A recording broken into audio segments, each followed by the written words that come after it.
Hello, everybody. Welcome back to Grief Angels podcast. I am your host, Rose Gishure. It's yet another day, yet another conversation. At Grief Angels, we demystify grief and we teach you how to navigate your grief journey.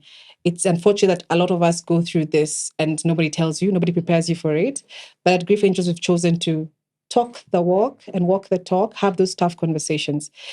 If you haven't already liked our podcast and our Instagram or our YouTube channel, please do so. Share, subscribe to somebody who might be needing it. And you never know, somebody out there might be needing this. In today's episode, I am joined by a friend of mine, Osinde. Hi. What's up? How's it feeling? How's it doing? Okay. So Osinde is here to talk to us about his loss. He will share a little bit about what your loss is, but more so a very interesting place where men in Kenya find themselves thrown into this world of you have to take care of the family, especially after your dad or your mom passes. It's really your dad, and in your case, it is your dad. You find yourself thrown into this big shoes that you have to step into, take care of the family, but almost give your grief a backseat. And then we know men don't cry. Men don't show weakness. Men don't show tears. Maybe talk to us about, before what your experience has been, talk to us about your dad. Who was he? Tell us a little bit about him so we get to familiarize with him. Right. Yeah. All right. First of all, thank you for having me here. It's been a long time coming, I'll say. My name is Osinde, as you've introduced me, Emmanuel Osinde. I think I'll take you to the exact moment it happened first. Then I'll give you some context about who my dad was and, what that, transition was all about. So I lost my dad in 2021, December 10th, 1:41 p.m. I am so sorry for your loss. Thank you. Thank you. And, immediately it happened. Actually, immediately he fell ill because there was a sudden illness that happened. And then we had to just take him to hospital. Then procedures happened and then ICU. And then a day actually later, he passes on. It was very quick. It was very sudden, very fast. We rushed him to hospital the early morning of the 9th. And then procedure happened, stayed in ICU the whole day. 10th, again, same thing. And then 10th, 1:41 p.m., flatline. He's gone, So, that transition was very interesting. After that happened, now you realize you have to be strong for everybody else. You realize you have to jump into roles and positions that ideally nobody would. Where does that pressure come from, though? I think for me particularly, I looked around because I had my mom there. I had my siblings there. Distraught. My mom is distraught. She's beside herself with grief. My siblings were also not even like consolable at all.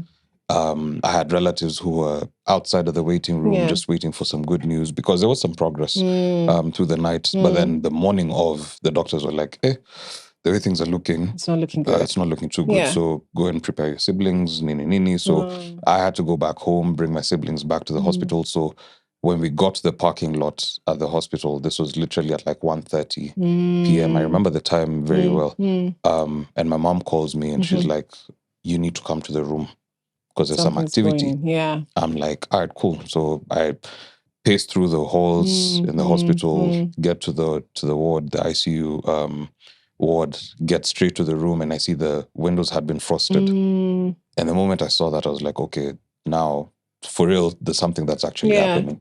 Then I saw a small little crack in the door, and I was seeing what they were doing. And I could see them trying to resuscitate him and everything like that. I'm like, okay, so this is actually happening. So then, dawned on me almost immediately because now I was like, okay, my mom's here, my siblings are here, my relas outside, my friends outside, the ones who came to assist and support. And I'm like, okay, now leadership has to be given because I can't let all these people down. And even just to give you some context, even as I'm trying to lay the, the basis of my dad and how he was, he always prepared me for a day like this. He always told me, like, one day. And you know how, parents will always like throw it at you and be like, one day I'm not going to be there. But now for him, with every conversation we used to have, every single time, and my dad and I were super close, he'd always be like, you're the man of the house. It's not even me. Like me, it's my sunset. He's passing on the baton at this literally, point. as you said, those are the words he used to use. He's like, I'm passing on the baton to you. You're the man of the house. Take charge. Give leadership. So for the longest time, for as far back as I can remember, that was always set. Like, you're the man of the house. Take charge. Take control. Take leadership. So when it happened, immediately I swung into action. I had to call the people who I needed to call, his brothers, his sisters, the ones who are here locally, abroad, his friends, our lawyer. Everyone. He needed to be called. So I made all those calls immediately. We started the planning immediately, went back home after the body was transferred from the hospital to the mortuary. It was just an interesting... chaotic but very, like, I learned a lot during that period. I can't take that for granted. I think if anything, I learned so much. I didn't know I had that strength actually. Sometimes you never know the strength that you have inside you until you're forced into a corner. It. So where's your grief in all this? Because I know that the goal is to get him a proper send-off that he deserves, right? And it's easy to pack your grief behind the scenes. Just you're in project planning mode, control, ticking sending money here, signing checks on this other side. Where's your grief? I'll be honest, my grief wasn't in the room with us at that time. Because I realized if I do give myself a chance to even just pause for a second, things will go to shambles. Okay. So let me pack all these things I'm feeling to the side and wait until everything is done. When it's all said and done and everybody has left, that's when I can breathe. Yeah. And then all that was done. And then still I hadn't unpacked my grief. So now you're coasting through life. Trying to go back to normal. There's this expectations because you've been put on a certain pedestal. I'm the eldest son. And my dad and I were super close. And then you handled the planning of the funeral so well. I mean, yes, you had help and everything, but you kind of led that and went to a success in itself. Yes. So then everybody else now says, okay, he's again, got it. let's go back to him for any leadership or direction that we need. Exactly. Yeah. Actually, from the moment the planning started, I remember during one of the committee meetings, the chair of the committee was like, Emmanuel is doing too much. Because I'm everywhere. You're over-applying yourself. I'm over-applying myself because I don't want to sit down at any one point and then grief now just comes and shikars me and then I'll be crippled, right? So in my mind, I'm like, I have to do literally everything. I have to keep myself busy because I don't want to believe just yet what's happened. And it got to a point where actually even before he passed on, I had forwarded all his calls to my number. Yeah. Because I knew, he was a very sociable person. My dad was a social butterfly. He was ever smiling. He was such a bubble of joy. Very talkative, very everything. Like he was the guy. My dad was the guy. Yeah. And every room he walked into, he'd command presence and attention and everything. So he had this larger than life personality, right? You don't pick up his call, he'll call you back almost immediately, no matter how busy he is. So you imagine if phones are ringing, no answers. I was like, no, I have to make sure I manage this the best way I possibly can. Yeah. So I forwarded all the calls to my number. By the time daytime of the 9th was coming, calls were coming in. Hi, we needed this and this. I'm like, okay, so I'll sort it out. Dad is not around. So He's you're a bit already busy. stepping into his shoes at this time. Yeah. Yes, so you have to step in almost immediately. So I'm like, yeah, he's a bit busy. I'll send you X, Y, and Z, whatever you require. What else is everything okay? You guys are fine? Okay, so I'll pass a message after this, but I'll send you. Was that always you, or is that something that you picked up around that time? It was always me because I learned from him. Okay, from him. I learned a lot from my dad. Apple doesn't fall far from the tree. Not too far. In fact, I was right there. Okay. My dad and I historically have been tied to the hip. We look alike, kind of. If I've anybody seen your can, pictures. you've seen the pictures. You do. Yeah. So one of my aunts was telling me when I was a child, I'd always be like, when dad goes, just cut off his head and just place it on see your life. And so, and so that was the thing, because we'd go everywhere together. We're inseparable. We'd go for, watch football together. We'd sit in the house together. Like I was literally like a shadow to my dad. So when this happens, then now immediately you're learning the things that you've seen him do. Yeah. And I guess also you had seen him in situations like this with Absolutely. the people in the family that had gone before him. Absolutely. And what role he played. Yeah. Let me go back to something that you said around keeping busy, which is a thing I see people do. And for you, was it, let me stay so busy, even after the funeral, the busyness before kind of carries through, and and I don't know if there's like going back to work or anything, but it's a mechanism to avoid having to come face to face with your grief. Yeah. Is that what happened for you? That's exactly it. I'll tell you what, I was so afraid to confront my grief at that moment, because I didn't know how that would look like. I'd never experienced anything this, close and painful, heavy. Yeah. I'd lost my uncle who was equally as close, but it wasn't like that. And also I was away at that time when he passed on. But now with my dad, this is a person who's taught you everything. Yeah. Literally everything, Yeah.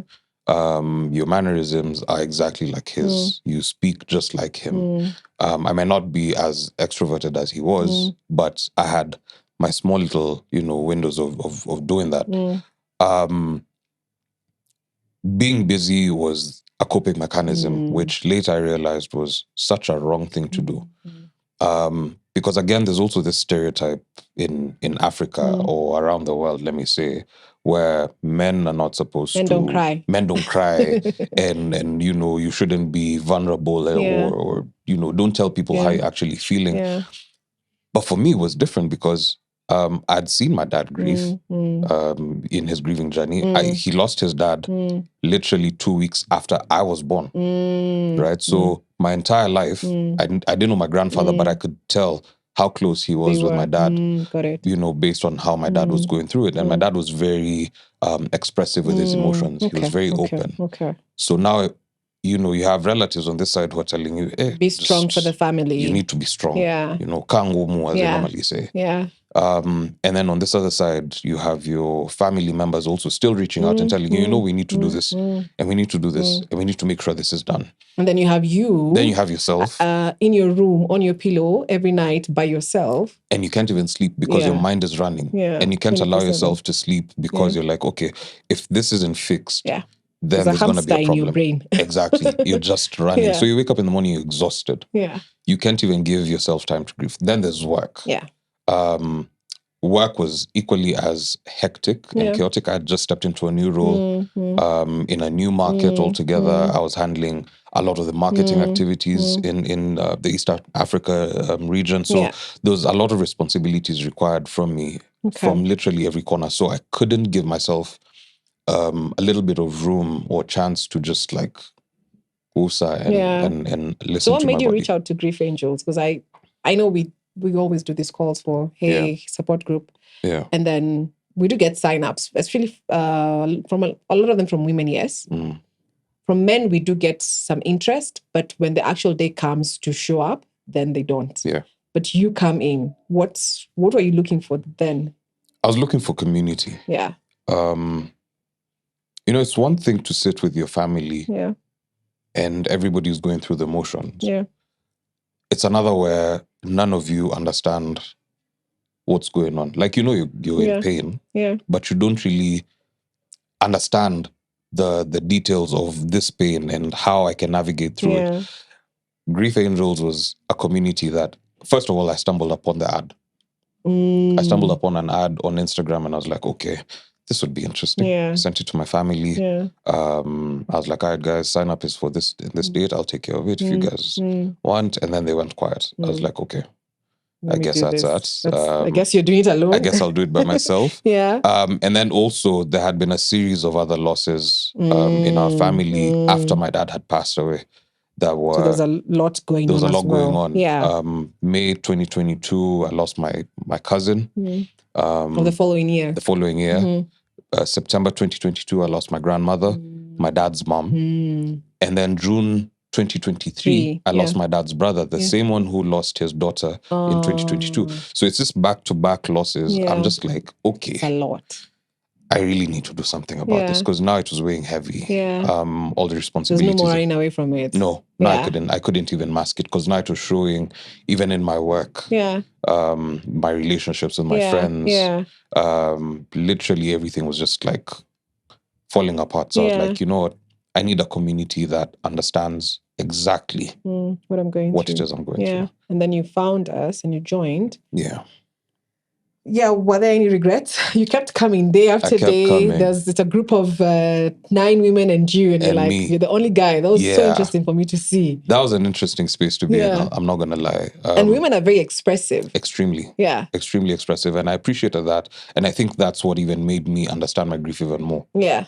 Because you're in a room full of women who are going through their own different struggles, let alone the fact that they've lost somebody, you know. There's also life. There's also life that's just like very unkind. So I was like, okay, let me just be here. I need to be here because I also need to understand what I am going through. And maybe also understand your sisters. And understand my sisters as well. And my mom. Yeah, and your mom. And my mom, because, you know, it's one thing for me to sit and tell my brother, you know, we need to do this together. Let's, you know, soldier up and walk together. But then now you have a household full of women as well, mostly. You need to understand how they're processing their grief. And then also extend a certain amount of grace to them because they need it. You're not the only one who's going through it. My mom had lost her life partner. 100%. You know, they'd done life for... And she'd known him longer. 35 years up until that point.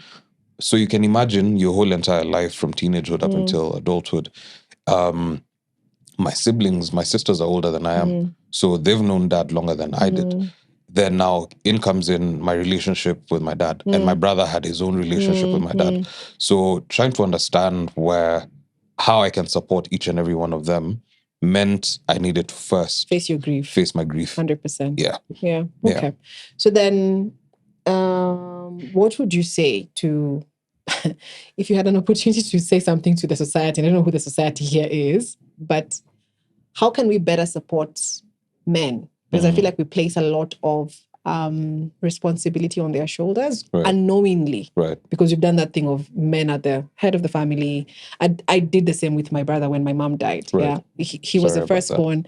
So it was only natural that leadership passed from my mom to him. Yeah. And then all of us are looking at him for direction. And then I feel like that is so overwhelming because he didn't ask for this. So how can we better support our brothers or our sons when that time comes? I think the best thing to do is to also tell them it's okay to grieve. Yeah. And just assure them that, look, you're not in this by yourself. Yeah. That assurance goes a long way because each and every one of us at one point in life will go through it. Yeah. We'll experience it. Yeah. It might not necessarily be as close, but you've lost friends and people who you know of along the way. Yeah. We just need to extend grace to one another. Extend grace. I like what you say there. Extending grace is the most important thing because that grace will help you also try and realize, okay, they also need my support. Yeah. I also need their support. Yeah. How can we coexist in this? How can we make this thing work? Yeah. You expect me to build this family from where it's been up until here. We need to figure something out together and not expect me to run the whole show by myself. And forgive yourself for when you don't know. Yeah, if you don't know, it's also okay. Yeah, there's no manual to this thing. Absolutely. Nobody will. There's no amount of preparation that can get you ready for losing, you know, your parents, especially. Yeah. And in this case, my dad, there was no manual at all. Yeah. I could see him grieve his dad through and through. But for me at that point, I couldn't understand it because I was like, why? It's been 30 plus years. Like, you know, it's time for you to also just pick up. But I realized now when it was closer home for me, I was like, okay, so it means I need to be kinder to people. And people also need to extend the same kindness because as you're applying yourself to help and lift the family up, you also need a lot of support from them. Yeah. And support can look different in so many ways. But grace is the most important thing. So extend grace to yourself if you're grieving. And yourself, yes. If your dad was listening to this, or maybe let's do it differently. You're right. If you had a chance to talk to him for 1 minute, what would you tell him?